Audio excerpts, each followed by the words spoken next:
Hi everyone, welcome back to my channel. It's me Anargya. Hope you're doing very well. Today's video is gonna be about theories I have regarding the book Bunny, and yes, this is my recent read. I finished it like 2 days ago and I went down the rabbit hole on the internet.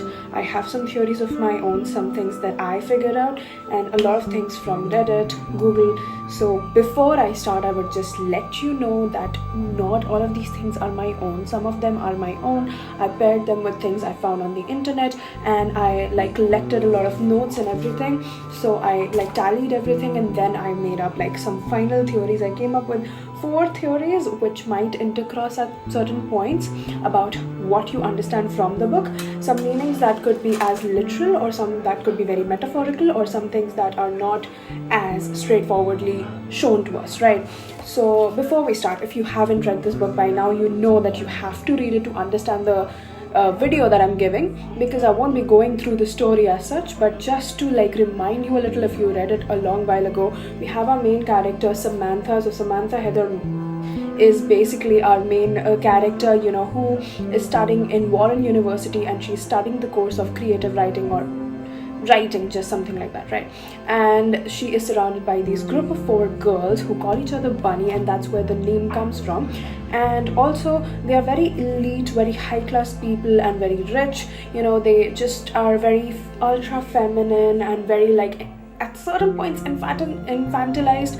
And there are certain things about the book which can be a little misogynistic, but that's just the way they're portrayed. So these hyper feminine girls who are very infantilized at times, who are very cutesy, and they just refer to each other as bunnies, and that's their nickname for each other, and that's how they treat each other. They're just always squealing and cooing and oh my god, joining their hands, hugging each other aggressively, and that's all there is. And these 4 girls are in that workshop with Samantha, the one she is at Warren University. Again, Bunny, Warren, you get it, right? So that is that. And she really hates these people. She is a goth girl who is very tall and somewhat doesn't fit in with them. And those are the 5 people at the workshop, so she often feels left out, and she doesn't really like them. She has a best friend, Ava, who is somewhat like her, who also has a similar persona to her, and Ava also hates the bunnies, and she's very similar to Ava, Samantha herself, right? And finally things change when Samantha gets an invite from the bunnies, and that's when she discovers their world and she loses her own, and that's where the story goes on from. So until now, if you find this interesting and you haven't read the book, I would highly suggest to go and read the book, because I will not be spoiling it for you. But until now, if you've watched this, there are no spoilers so far. But if you want to, go read it again before I start, because I think obviously this is a very short read. It might seem like a bigger book, but the text and everything is big enough, and it is like a one-time read. You can easily skim through it as well, very easily, in short time. So I would highly suggest to complete this book before you come to this video, because now I will be discussing the 4 possible, the main 4 theories that come from this book, what was exactly going on in Bunny, right? So on this point forward, please do not watch unless you just want to be spoiled and also not understand anything. Okay, so now I'm going to start with the theories. First of all, I would like to let you know that 2 of these theories are basically the same thing, but again on different levels. So that's something you get to decide on your own, if that's the direction you want to go into, right? So starting out with the first theory, we have that Ava was basically Samantha's first draft. By now you know what draft is. Draft, bunny, darling, whatever you want to regard it to as, right? So basically what is believed that, and this was pretty much believable also, discarding certain points. So Samantha basically made Ava out of her imagination through the swan, because if you remember the scene where she first met Ava, that was basically her in a pond where there were swans lying around, and that's why therefore the swan turns into Ava, and that was her creation. And basically the Duchess now here plays a very important role in the bunnies, and we can tell at a certain point that Duchess is their leader. Duchess is the one who guides them. Duchess is the one who basically decides everything, how everything's gonna turn out and how everything's gonna go, right? So we see that Duchess is always very like sort of dominant over Samantha and the bunnies in general, and we can see that Duchess basically saw this because Duchess was the one who saw Ava at first, right? So at the first scene in the party, Duchess was the one who saw Ava first, who was like looking at Ava constantly. So therefore a lot of people believe that Ava wasn't real, but according to the first theory, Ava was real and she was Samantha's first draft. It was just that Samantha had this deep imagination, and not a lot of people could have that. And obviously, I mean, there's a lot of theories about her being schizophrenic or not. I mean, if you look through the story, it's pretty obvious she is. But yeah, that is something to keep aside for now. But her imagination was much more vast as compared to the other girls. Therefore, her draft was much more humanistic as compared to the bunnies. So that's why the Duchess saw that, and she noticed that Ava was basically a draft, and that's when she gets to know that. And just after that scene happens, the first scene where at the party everyone sees Ava. After that, Samantha gets her invite to Smut Salon.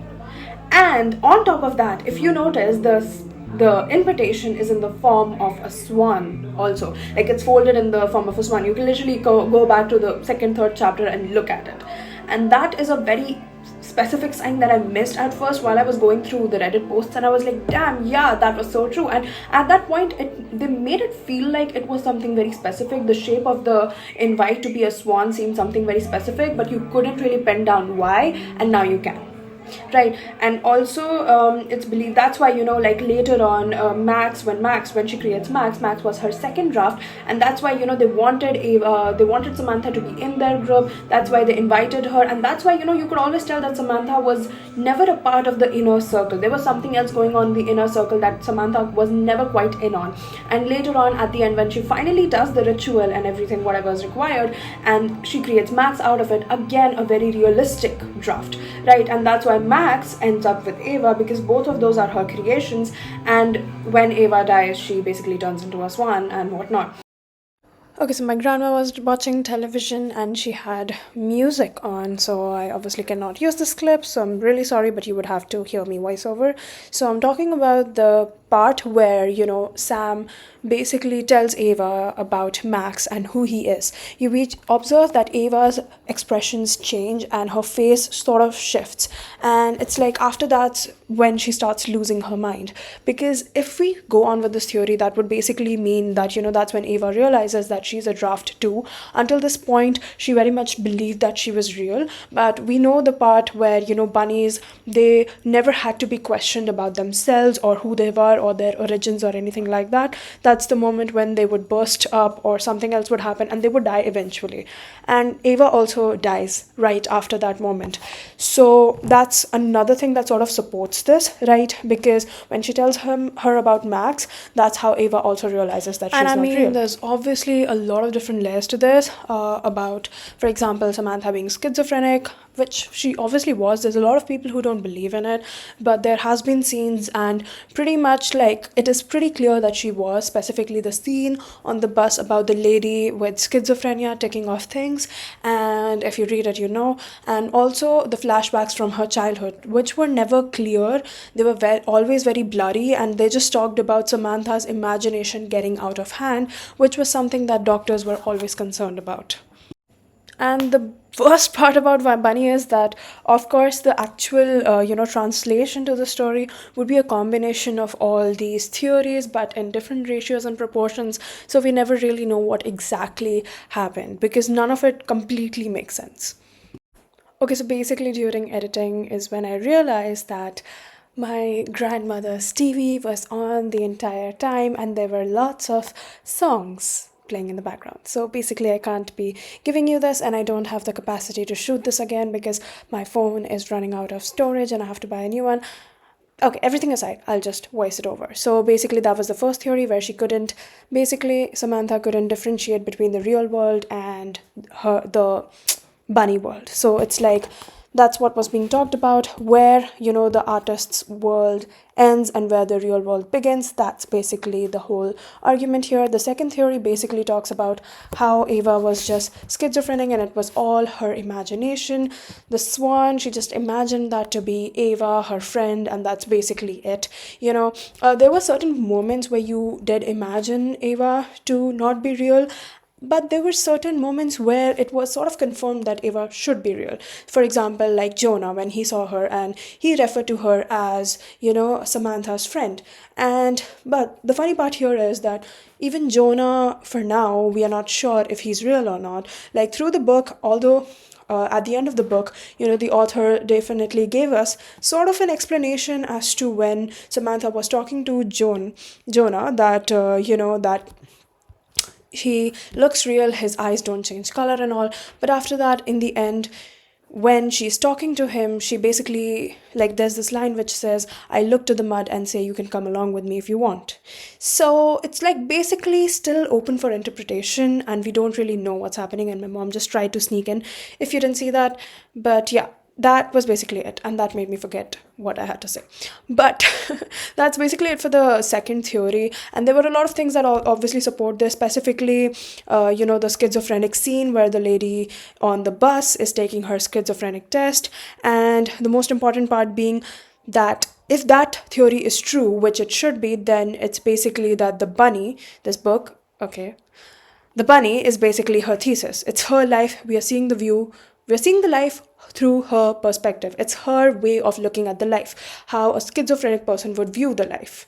So, I mean, that's a very interesting take on this, but still, the axe knight, the axe thing, that is still very confusing. So, I don't know about that.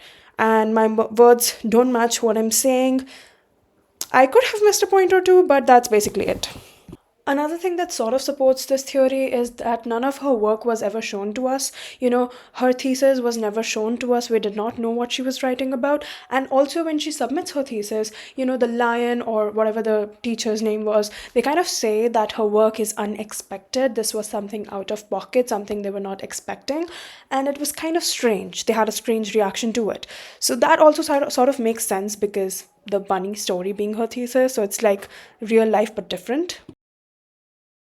I am literally so pissed right now to be recording this, but here it is me again, voiceover and Arkia. So, yeah, the third theory or the fourth theory, I don't know.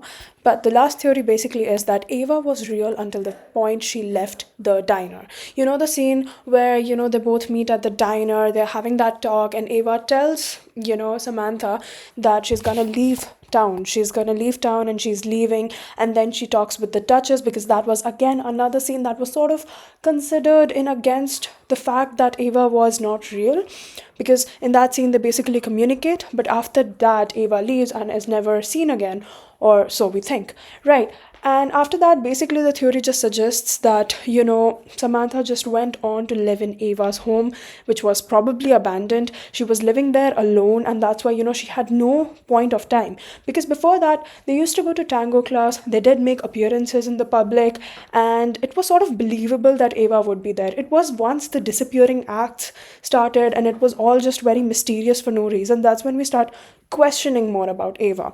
Right, and the thing is that the only thing that also makes this theory more believable is the fact that after they got together on Christmas, Ava stopped going to work. Ava did not go to her office. She was with Samantha all of the time, and she definitely did not even justify herself for it. It was just that food and water was just on the table, and there was nothing happening for it. And Samantha does observe this, but she never objects it. So that's basically her imagination, if that makes sense. At this point, I think I should just record the entire video again, but I am still too lazy to do that. And if this video just gets enough engagement and a lot of people end up confused because of me, and they start like roasting me in the comments, I will probably do that. So make sure to comment.